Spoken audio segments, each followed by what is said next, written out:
61వ అధ్యాయం మొదటి వచనం నుండి కూడా కొన్ని వచనాలు చదువుతున్నాను. దీనులకు సువార్త ప్రకటించుటకు, నలిగిన హృదయం గల వారిని దృఢపరచుటకు, చెరలో ఉన్న వారికి విడుదల, బంధింపబడిన వారికి విముక్తి ప్రకటించుటకు, యెహోవా హితవత్సరమును మన దేవుని ప్రతిదండన దినమును ప్రకటించుటకు. లూకాసు సువార్త 4వ అధ్యాయం 16వ వచనం నుండి ఇవే మనసులో ఆలోచనలో కూడా చూస్తాము. సంగతి గమనించాలి. లూకాసు సువార్తలో ప్రభువు యెషయా గ్రంథాన్ని చదివినప్పుడు ఒకే లైన్ లో ఉండే ఈ రెండు మాటలు, హితవత్సరము ప్రకటించుటకును, ప్రతిదండన దినమును ప్రకటించుటకును అని రెండింటిలో ఒకటే చదివి తగ్గించి చదవడం ఉంది. To proclaim the year of jubilee and to proclaim the day of vengeance. హితవత్సరం ప్రకటించడానికి, ప్రతిదండన దినాన్ని ప్రకటించడానికి, ఈ రెండింటిని ప్రకటించడానికి దేవుడు నన్ను అభిషేకించాడు. యేసుక్రీస్తు యొక్క మొదటి రాకడలో ఈ రెండు జరిగి తీరాలి. కానీ ఆయన ఒక్కటే చదివి ముగించేశాడు, సెంటెన్స్ కంప్లీట్ చేయకుండా. కామా దగ్గర ఆగిపోయాడు. మొదటి రాకడలో హితవత్సరాన్ని ప్రకటించడంతోనే ఆపేసాడు, కంటిన్యూ చేయలేదు. కానీ ఆయన కంప్లీట్ ప్రోగ్రామ్ ని రెండే చేయాలి. అది రెండవ రాకడ కట్టే పెట్టాడు, పగ తీర్చుకునే జనం. యెషయా గ్రంథంలో 60వ అధ్యాయం మొదటి వచనం నుండి కూడా ప్రవక్త దర్శనములో చూసి అనుకున్నాడు, రక్తవర్ణ వస్త్రమును ధరించి ఎడమ నుండి వస్తున్న ఇతడు ఎవరు? జవాబిస్తున్నాడు ఆయన, ప్రభు నీతిని బట్టి మాట్లాడుతున్న నేనే, రక్షించుటకు బలాఢ్యుడైన నేనే. ప్రవక్త మాటలు తిరిగి ప్రశ్న రాస్తున్నాను, నీ వస్త్రం ఎర్రగా ఉన్నదేమి, నీ బట్టలు ద్రాక్ష కాలువలు త్రొక్కుతుంది వారి బట్టల వలె ఉన్నవేమి? జవాబిస్తున్నాడు ప్రభు, ఒంటరిగా ద్రాక్ష కాలువలు త్రొక్కింది, జనములలో ఎవరు నాతో కూడా ఉందా తెలియలేదు. కోపగించుకొని వారిని త్రొక్కింది, రౌద్రము చేత వారిని అడగద్రొక్కింది. వారి రక్తము నా వస్త్రము మీద చీకినది, నా బట్టలన్నీ డాగులే. పగ తీర్చుకొని దినము నా మనస్సులకు వచ్చింది. కావున నా బాహు నాకు సహాయం చేశాను, నా ఉగ్రత నాకు ఆధారమాయను. పగ తీర్చుకొని దినము నా మనస్సుకు వచ్చాను. ఏమయ్యా, నీ ఒంటి నిండా రక్తమే ఉంది, నీ బట్టలంతా రక్తమే ఉంది, కారణమే ఉందని ప్రవక్త అడిగినాడు. పగ తీర్చుకొని దినము నా మనస్సుకు వచ్చి ఉంది, నా బట్టలన్నీ రక్తమే. అయితే యేసుక్రీస్తు యొక్క రక్తం మన మీదైనా ఉండాలి, లేదా మన రక్తం ఆయన మీదైనా ఉండాలి. ఇదే స్వార్థ. నమ్మి బాప్తిస్మం పొందిన వాడు రక్షింపబడును, నమ్మని వారికి శిక్ష విధింపబడు. అది స్వార్థ. మనం కంప్లీట్ స్వార్థ చెప్పడం లేదు. The gospel has a sword in it. స్వార్థలో కత్తి ఉంది, ఖడ్గం ఉంది. ఆ ఖడ్గాన్ని తీసేసి స్వార్థ చెప్తున్నాం, అందువాడు వండిపోతున్నాం. మన స్వార్థ శక్తి లేదు, సూటిగా చెప్పలేకపోతున్నాం స్వార్థని. ఎంతసేపు చెప్పినా తక్కువైన కుమారుడి కథ చెప్పి ఎంత పాపినైనా నువ్వు యేసు చేర్చుకుని అంటున్నాం. రైతే మరియమ్మ మార్తల కథ చెప్తున్నాం, అసలేని మరియమ్మ కథ చెప్తున్నాం. ఎంత పాపినైనా యేసు ప్రభు క్షమిస్తాడని రైతే అంతవరకే చెప్తున్నాం. మనం రెండవ భాగం చెప్తే మన మీద రాళ్ళు వస్తాయేమో, విమర్శలు మన మీదకి వస్తాయేమో, చెప్పుని తిరేస్తారేమో అని యేసుక్రీస్తుని మనం ఏదో ఎందుకు పనికిరాని చేతగాని వాడిగా మనం ప్రకటిస్తున్నాం.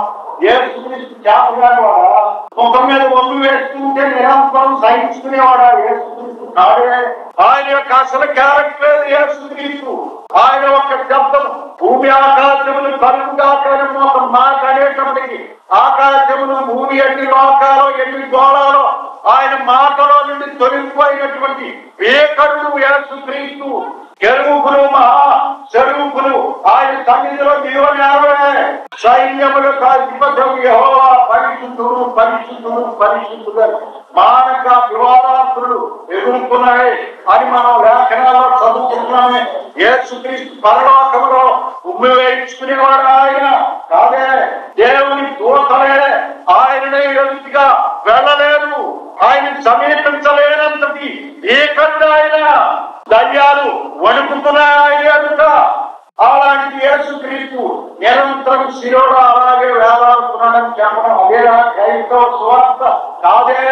ఆ 33 ఏళ్ల మట్టికే యేసుక్రీస్తు సిలువ వేయబడిగా వాడిగా దీనుడిగా పసిన పాత్రలో పుట్టి అలా ఉన్నదా 33 ఏళ్ల మట్టికే ఆ దేనం చరిత్ర. ఆ తరువాత ఆయన అలాంటి వాడు కాడు. మళ్ళీ తిరిగి మహిమలోకి వెళ్ళిపోయాడు. తండ్రి అయిన దేవుని కుడి పార్శ్వమున కూర్చుండి ఆయన సర్వలోకాలను ఏలుతున్నాడు. ఇప్పుడు మళ్ళీ తిరిగి రాజులకు రాజుగా ప్రభువులకు ప్రభువుగా మొదలు సింహమనే వస్తున్నాడు. యోహాను ఆయన గురించి 2 మాటలు రాశాడు సువార్తలో. ఇదిగో లోక పాపములు మోసుకొని పోవు దేవుని గొర్రె పిల్ల. ఆయన శరీరము తిని ఆయన రక్తమును త్రాగువాడు జీవము గలవాడు. అదే యోహాను ప్రకటన గ్రంథాలను రాస్తూ ఏమంటున్నాడు? అమ్మో దేవుని ఉగ్రతతో ఈ గొర్రెపిల్ల, దేవుని గొర్రెపిల్ల యొక్క ఉగ్రత మహాజనము వచ్చను. ఆ గొర్రెపిల్ల ఉగ్రతను తాళగలిగిన వాడు ఎవరు? గొర్రెపిల్లకు ఉగ్రత. ఒకనాడు నా పాపాలన్నీ మోసుకుని పోయిన గొర్రెపిల్ల ఈవేళ ఉగ్రతతో తిరిగి వస్తుందా? యేసుక్రీస్తు ఆ అనుగ్రహం కలిగినటువంటి వాడికి ఉగ్రత ఏమిటి? యోహాను సువార్తలో గొర్రెపిల్ల అనే మాట గాంధాస్ అనేవాడు. ప్రకటన గ్రంథంలో శ్రీనివాసులో అనే మాట వాడాడు. ఆ గొర్రెపిల్ల గురించి పడినటువంటి మాటలు 2 ఒక్కడే రాశాడు కానీ 2 పాటలు వాడినటువంటి మాటలు 2 మాటలు వేరే వేరే మాటలు వాడాడు. ఒక చోట చోదువైన గొర్రెపిల్ల, ఒక చోట ఉగ్రతతో ఉన్న గొర్రెపిల్ల, లోక పాపమును మోసుకొని పోవు దేవుని గొర్రెపిల్ల. ఇక్కడ లోకాన్ని తన పాదముల క్రింద చేర్పకొట్టే ఉగ్రతతో కూడిన దేవుని గొర్రె. ఇప్పుడు ఆయన ఉగ్రతతో తిరిగి వస్తుంది. సోదరుడా సోదరి, ఈనాడు సర్వలోకాన్ని అగ్నితో కాల్చివేయబోతున్నాడు. మనం చూస్తున్నాము అగ్ని అగ్ని అగ్ని బాంబుల వచ్చు. ఆకాశం నుండి అగ్ని గంధకాలు కురుస్తున్నాయి. అవి ఏ దేశమున వారికి వారికి పడ్డం లేదా? ఇరాక్ వారికి, ఇస్రాయేల్ వారికి, అమెరికా వారికి, రష్యా వారికి పడ్డం లేదా? దేశాలు చూడదు మీరు. వాడు అమెరికా వాడైనా, రష్యా వాడైనా, ఐగుప్తు వాడైనా, ఇరాక్ వాడైనా, ఇండియా వాడైనా అందరం నరులు, నరజాతి. మనమందరం ఒకే నరజాతి. మీరు దేశాలు విడగొట్టి వాడి సైడ్ అవుదామా, వీడి సైడ్ అవుదామని అనవద్దు. మనం దేవుని పక్షంగా ఉన్నామా, దేవుడికి విరోధంగా ఉన్నామా? మీరు దేశాలు సైడ్ అయ్యారంటే రాడు కురుస్తాయి. మీరు దేశాల్లో నాకు నియంత్రణమైనది వారు నల్లే. యేసు ప్రభువును మనం అంగీకరించామా లేదా? మనలో అనేక మంది దేవునికి దొరకకుండా చాలా పారిపోతున్నాం. ఆశీర్వాదాలు లెక్క పెట్టుకుంటున్నాం. ప్రియ సోదరుడా సోదరి, నాకు నేను చెప్పుకుంటూ మీతో కూడా ప్రభు నామం చెబుతున్నాను. ఇంతవరకు మార్పు పొందిన వారు ఎవరైనా ఈ కాలంలో ఉంటే దేవక్షణకు పగ తీర్చుకున్న దినములు ప్రభువు జ్ఞాపకానికి రాకముందే హితవత్సరం ప్రకటిస్తున్నాడు.